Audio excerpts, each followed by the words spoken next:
उनका क्या हो रहा है। इसी तरह से इसमें जो हम लोगों को मार्क्स पुट करना है वो मंथली के हिसाब से करना है, यानी कि हर मंथ में 4 वीक्स होते हैं, उसमें से 3 वीक्स का अलग अलग करना है और 4th वीक जो होता है उसमें हम लोगों का रिमीडियल क्लास लेना है कि कौन से पोर्शन में बच्चों का कमी है उसको हम लोग फुलफिल कर सकते हैं नहीं कर सकते हैं। उन लोगों की हम लोग की कोशिश यही रहेगी कि 4th वीक में 3 वीक में जो भी लोग असेसमेंट हुआ है 4th वीक में उसका रिमीडियल क्लासेस हम लोग करें। तो ये पार्ट वाइज दिया हुआ जो कि आप लोग F1, F2, F1A, F1B और F1C है, इस तरह से हर ये 3rd वीक में हम लोग का दिया हुआ है और 4th मंथ का हम लोगों को रिमीडियल क्लास लेना है। तो जो ये होगा जनवरी, फरवरी और मार्च में हम लोगों को 3rd वीक में करना है। जनवरी, फरवरी, मार्च, अप्रैल एक फेज हुआ। जनवरी, फरवरी, मार्च 3 महीना हम लोग फॉर्मेटिव करेंगे। 3rd week of every month. और जो बच्चा का कुछ कमजोरी रहेगा उसको रिमीडियल कोचिंग देंगे लास्ट वीक में, ठीक है। और 4th वीक जो है, सॉरी 4th जो मंथ है अप्रैल, उसमें फॉर्मेटिव नहीं होगा, उसमें समेटिव होगा। उसी तरह से सेकंड टर्म में भी है ना, अप्रैल हुआ ना, मई, जून, जुलाई ये होगा फॉर्मेटिव और अगस्त में होगा समेटिव, ठीक है। उसी तरह से सितंबर, अक्टूबर, नवंबर फॉर्मेटिव और दिसंबर में और इसका मार्क्स दिया हुआ है। और एक और बात मैडम बताएं कि ये जो है ना, वो पहले जो बुक था इंटीग्रेटेड बुक था, एक ही बार क्लास 1 और 2 में एक ही बुक में उर्दू, इंग्लिश, हिसाब तीनों था। अभी नया जो बुक आने वाला है वो होगा अलग सब्जेक्ट से 10वीं बुक होगा नेक्स्ट ईयर से, मगर अभी हम लोग को ऐसे ही करना पड़ेगा, उर्दू, इंग्लिश, हिसाब ये तीनों, ठीक है ना। बहुत बहुत शुक्रिया। हम अब गुजारिश करेंगे शब्बीर अली सर से, वो हम लोग तो मेन बात सीखेंगे सर से। सर आए हैं शब्बीर सर, जो आप सब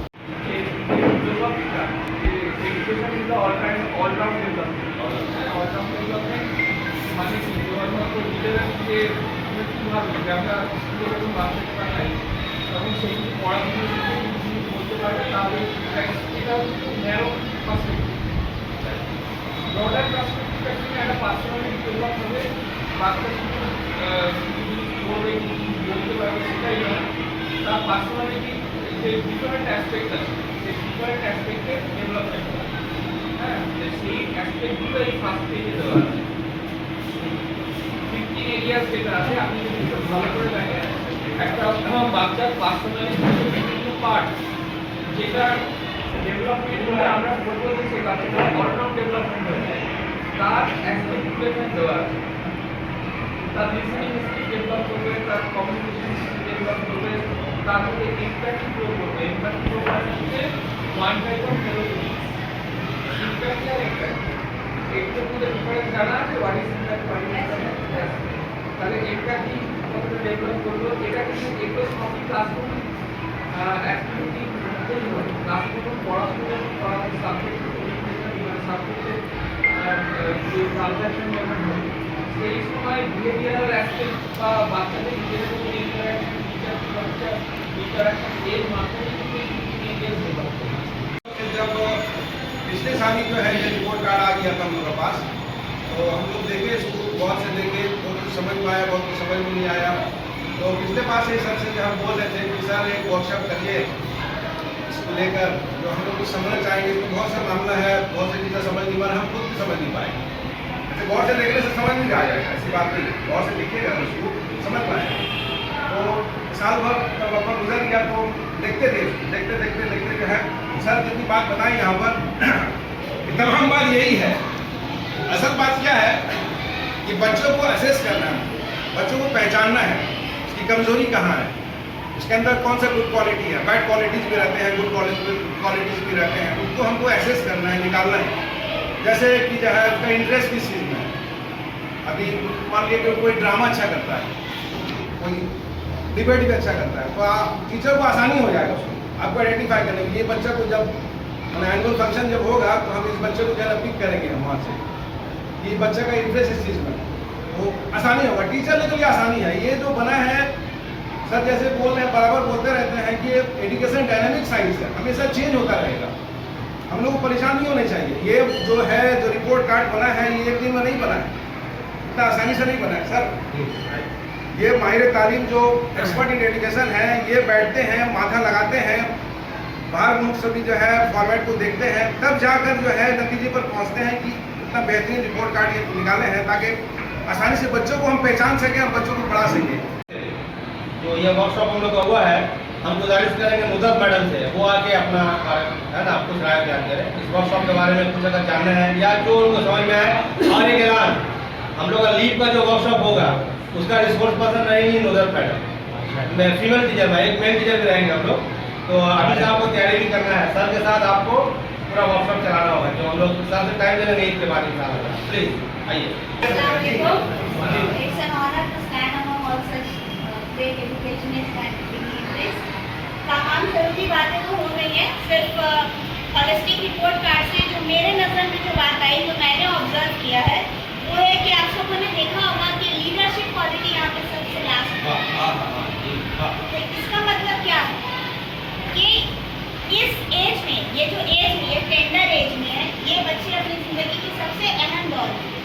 ये वो वक्त है जहाँ पे वो सबसे ज़्यादा एक्सपोजर पाते हैं, नई चीज़ें सीखते हैं। इससे पहले वो तमाम चीज़ों को एक्सपीरियंस कर रहे हैं जो उन्होंने पहले एक्सपीरियंस नहीं की।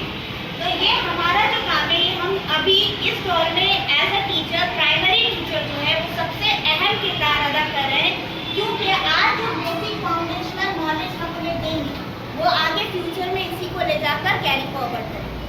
तो ये बहुत ज़रूरी बात है कि इस वक्त की जो तालीम हो, या सिर्फ तालीम जो है सब्जेक्ट वाइज तालीम ना, ओवरऑल डेवलपमेंट के बारे में बात हो रही है। सर ने बहुत अच्छी बात कही कि एजुकेशन जो है डायनेमिक साइंस, सिर्फ एजुकेशन डायनेमिक साइंस नहीं है, we as a human being जो है हम लोग एक डायनेमिक सब्जेक्ट। ईच इंडिविजुअल, जैसे एक बड़ा इंसान, एक अडल्ट एक दूसरे से अलग होता है, उसी तरह से एक बच्चा भी, हर बच्चा एक दूसरे से अलग होता है।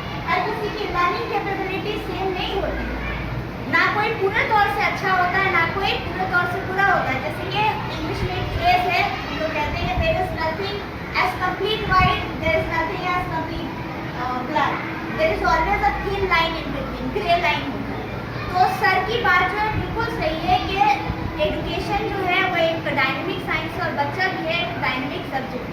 हर बच्चे को आप एक तरीके से नहीं पढ़ा सकते, और इस वक्त जो है जिस चीज़ में फोकस करना चाहिए, तो मुझे लगता है मेरे ऑब्जर्वेशन के हिसाब से कि क्लास में लीडरशिप वाले स्टूडेंट आपको बहुत मिलेंगे, जो अच्छी क्वालिटी है वो घर पर खुद ही सामने आ जाएगी। लेकिन इस वक्त जो टाइम है फोकस करने का, वो है कोशिश करने वाले, जो कोशिश करें, जो बच्चे अगर हम उनको थोड़ा सा इंकरेज करें, उनको थोड़ा सा सामने लाए, उनको एक मिसाल बनाकर सामने करें कि तुम लोगों ने भले ही जीत हासिल ना की, लेकिन तुम लोगों ने कोशिश बहुत अच्छी की है, और जो लीडर है उनको ये दिखाना है कि देखो ये तुम्हारे मुकाबले में। तो इससे क्या होगा, जो बच्चे जो थोड़े से भी कहीं पे पीछे रह जा रहे हैं, वो उन्हें लीडरशिप क्वालिटी को, अपने अंदर के स्किल्स को और ज़्यादा अच्छी बेहतर करने की कोशिश करें। क्लास को ऑब्जर्व किए हैं आप लोगों को भी शुक्रिया, और सबसे ज़्यादा शुक्रिया हेड सर का है जो इस तरह का प्रोग्राम को कंडक्ट करते हैं। ये हम लोग का कुछ नसीबी है कि साल भर में जितने ही प्रोग्राम हम लोग के लिए हेड सर करते रहते हैं, और ज़्यादा करेंगे। और AI साहब को फिर से रिक्वेस्ट है कि हम लोग के साथ एक बार बैठे और लीव के बारे में बार बार हम साथ बैठे सीखते रहे, और सर जो है जो मिला ये हम लोग के खुशी की बात है, और सब हमेशा हम लोग साथ हैं। वोट ऑफ थैंक्स का जैसे का बाद है, मैं उसूल के खिलाफ है। वोट ऑफ थैंक्स के बाद अब सब सलाउद्दीन सर का कितना देर चाहे बोले